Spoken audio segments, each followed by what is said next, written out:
மக்கள் அனைவருக்கும் வணக்கம். நான் டாக்டர் பரமேஸ்வரி ஆனந்தராஜு, ஃபீனிக்ஸ் குழந்தைகள் மற்றும் பெண்கள் நல அறக்கட்டளையின் நிறுவனர். நிறைய கேசஸ் நாங்க பார்க்குறோம். என்கிட்ட வர பெண்கள் நிறைய பேர் என்னோட கணவர் குடிக்கிறாரு, குடிச்சிட்டு என்னை அடிக்கிறாரு, என் குழந்தைகள் அடிக்கிறாரு, நான் இதுக்கு என்னதான் தீர்வு? ஒன்று, நான் என் கணவரை பிரிஞ்சாதான் என் பிள்ளைகளோட எதிர்காலத்தை படிப்பை நான் பாதிக்காம பார்த்துக்க முடியுமா, இல்லை என் கணவனை நான் மீட்டெடுக்க முடியுமா குடியிலிருந்து? இந்த மாதிரி கேள்விகளோட தான் நிறைய பெண்கள் என்னை அணுகுறாங்க. அதாவது குடிப்பழக்கங்கிறது இன்னைக்கு நேற்று வந்தது கிடையாது. குடிப்பழக்கம் நம்ம பாட்டன் முப்பாட்டன் தொடங்கி ஆயிரம் காலமா இருக்கு. இன்னும் 1000 வருஷம் ஆனாலும் இந்த குடிப்பழக்கம் ஏதோ ஒரு வகையில தொடரதான் போகுது.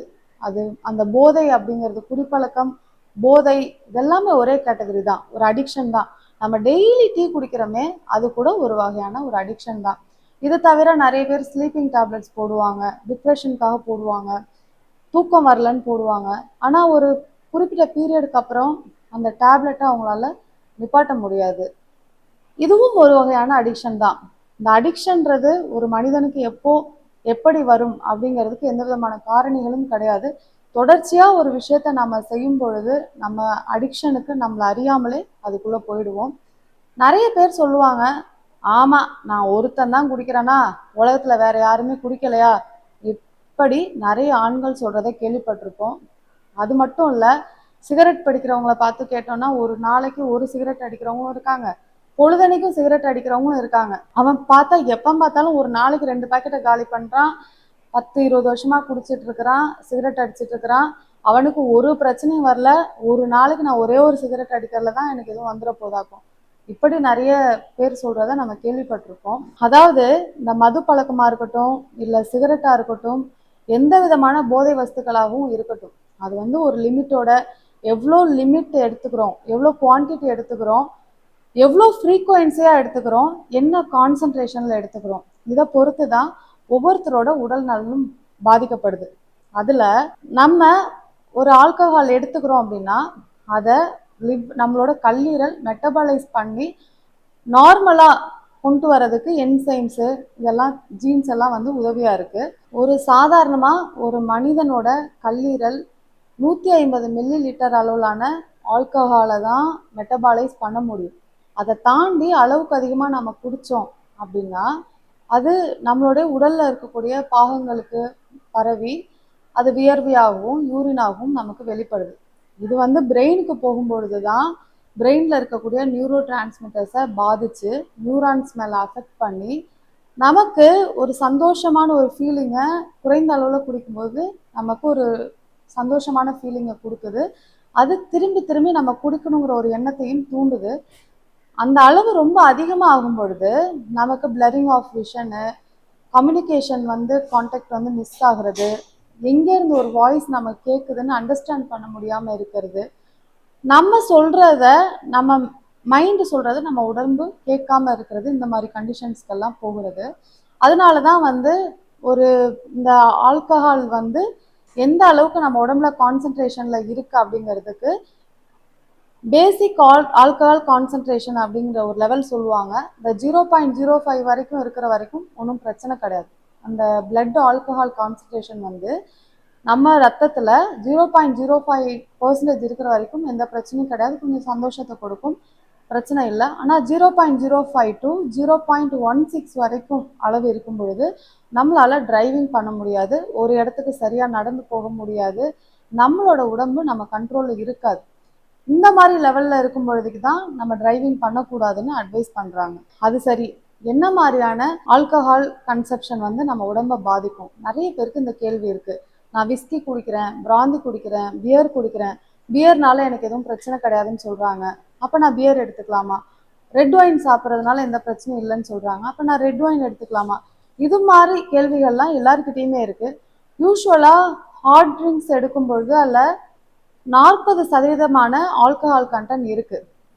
ஹார்ட் ட்ரிங்க்ஸ்னால் என்னெல்லாம் சொல்லுவோம்னா விஸ்கி, பிராந்தி, ஓட்கா, ரம், இந்த மாதிரியான ட்ரிங்க்ஸ் எல்லாம் எடுக்கும்பொழுது அதில் 40 to 45% ஆல்கஹால் இருக்கும். அப்போது நம்ம ஹார்ட் ட்ரிங்க்ஸ் எடுக்கும் பொழுது ஒரு 250 மில்லி எடுத்துட்டாலே நமக்கு அந்த அளவானது லிவர் மெட்டபாலைஸ் பண்ற சக்தியை நமக்கு இழந்துரும். அது எல்லாமே பிளட்ல அக்குமுலேட் ஆக ஆரம்பிச்சிடும்.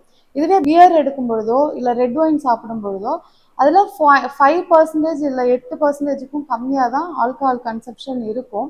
ஆனாலும் அதை ஒரு பாட்டில் அப்படிங்கிறத 8 பாட்டில் வரைக்கும் குடிக்கிறவங்களாம் இருக்காங்க. அப்படி குடிக்கும் பொழுது அதுவுமே நமக்கு லிவர் டேமேஜை காஸ் பண்ணும். அதனால நான் பியர் குடிக்கிறேன், ரெட் ஒயின் குடிக்கிறேன், எனக்கு ஒன்றும் ஆகாது அப்படின்னு நினைச்சும் நம்ம குடிக்கக்கூடாது.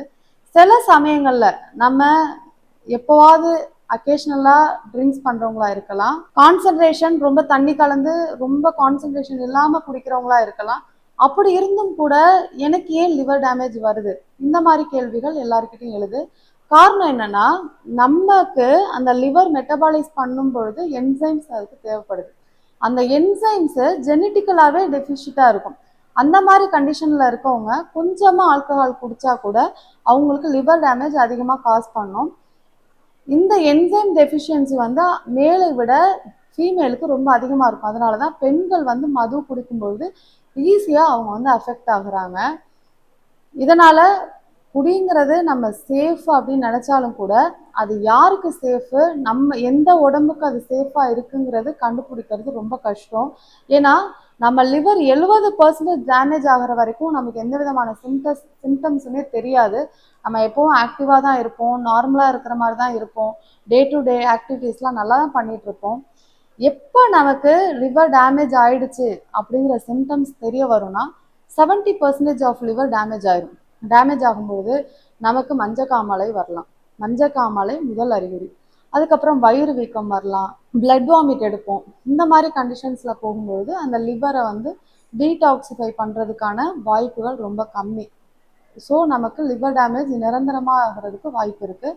நம்ம லிவர் டேமேஜ் ஆயிருக்கா அப்படிங்கிறத நமக்கு எந்த சிம்டம்ஸும் இல்லாமல் இருந்தாலும் கூட, நார்மலாக நான் அக்கேஷனலாக தான் குடிப்பேன், எப்போமா தான் குடிப்பேன் அப்படின்னா கூட நீங்கள் ஒரு 6 மாதத்துக்கு ஒருக்க இல்லை 1 இயருக்கு ஒருக்க லிவர் ஃபங்க்ஷன் டெஸ்ட் எடுத்துக்கணும்.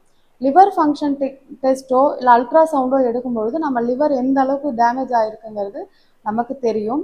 இதை வச்சு நம்ம முன்கூட்டியே நம்ம லிவரை காப்பாற்றிக்கலாம். நான் லிவர் டீடாக்சிஃபை மெத்தட்ஸ் எல்லாம் நிறைய யூடியூப்ல காட்டுறாங்க, நான் அதை பார்க்குறேன், அதை பார்த்து என்னோட லிவரை நான் டீடாக்சிஃபை பண்ணிட்டேன் அப்படின்னு சொல்லிட்டு குடிக்கிறவங்களும் நிறைய பேர் இருக்காங்க. இது முழுக்க முழுக்க தவறு. நம்ம டீடாக்சிஃபை பண்ணாலுமே அந்த லிவர் எந்த அளவுக்கு ஆல்கஹாலை மெட்டபாலைஸ் பண்ணுமோ அதை தான் பண்ண முடியும். எப்பவுமே வந்து அளவுக்கு மிஞ்சினால் அமிர்தமும் நஞ்சு, அதை மனசுல வச்சுக்கோங்க. நமக்கு அடிக்ஷன்லேருந்து வெளியே வர்றதுக்கான வாய்ப்பு குறைவு அப்படிங்கிற பட்சத்தில் அந்த அடிக்ஷனுக்குள்ளேயே போகாமல் இருக்கிறது தான் புத்திசாலித்தனம்.